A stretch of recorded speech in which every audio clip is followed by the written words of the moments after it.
Bonjour à tous, les énergies de ton autre. La semaine prochaine, allons voir ensemble un petit peu ce qui se passe dans sa tête.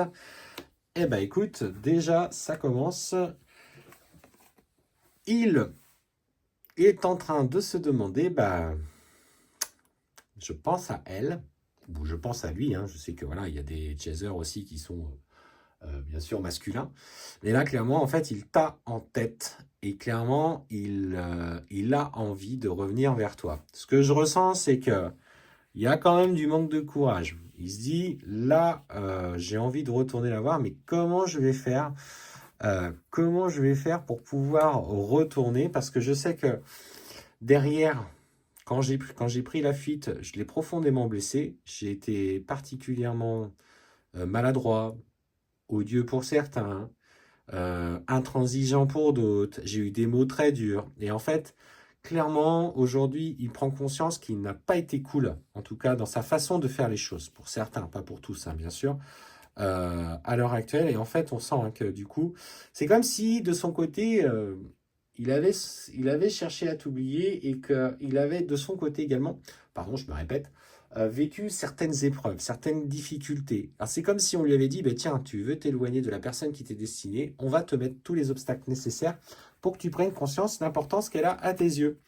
Et effectivement, aujourd'hui, il a travaillé. Il a travaillé dans ce lien, tu vois, infini qui vous unit, tu vois, on voit de l'infini du moins à l'infini du plus, enfin, l'infini quoi, de manière générale, et que malgré cette distance, il se sent attiré comme un aimant par toi, le signe oméga qui ressort. Et en fait, il a dû peut-être régler certaines problématiques. On parle d'émotion de paix, c'est ce qu'il a, c'est ce qu'il a. Par contre, ça fait pas de lui un homme qui revient et qui est trop courageux. Alors, on va aller voir un petit peu ce qui se passe. Et en plus, on te parle de la matière. Oh, ben là. Oh, ça, c'est pas beau, par contre. Eh ben, bon, mes amis. Alors, il veut revenir vers toi. Mais en fait, attention, parce qu'on sent que pour le moment, alors pour ceux qui sont dans des relations avec des runners qui sont dans des relations tierces, en fait, on voit que pour l'instant, il est encore euh, dans l'entretien de cette relation. Il cherche un petit peu à protéger matériellement ce qu'il a construit. Pour moi, hein, cette relation qu'il a avec cette tierce, clairement aujourd'hui, il n'est pas prêt à la bousculer. Il n'est pas prêt à la bousculer. Il veut maintenir ce confort, cette réussite qu'il expose peut-être aux yeux des autres, dans son ego, dans son environnement, la famille parfaite, alors que derrière, il y a eu relations extra-conjugales, il y a eu plein de choses. Et malgré tout, tu vois, malgré ça, on te dit que il veut reprendre la communication avec toi, il veut te proposer, te faire une proposition.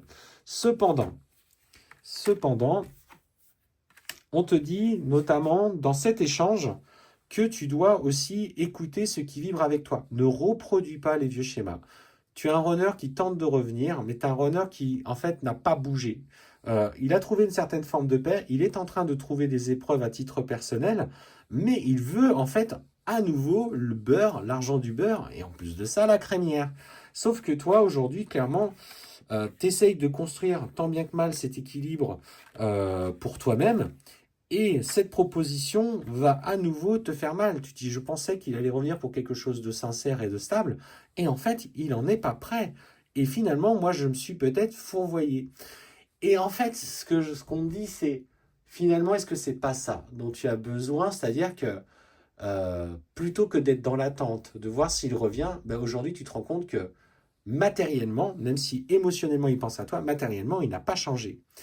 Et ça va t'obliger à regarder beaucoup plus en toi. Ça va t'obliger à lâcher prise et à te dire, écoute, moi, puisque c'est comme ça, j'avance et je clôture le lien. Et c'est là, en fait, que cette initiation commence. Et là, en fait, on me parle du travail que tu fais. Pas dans l'objectif qu'il revienne, mais dans l'objectif que tu évolues par toi-même indépendamment de lui, même si il n'est pas là et qu'il ne veut pas partager avec toi.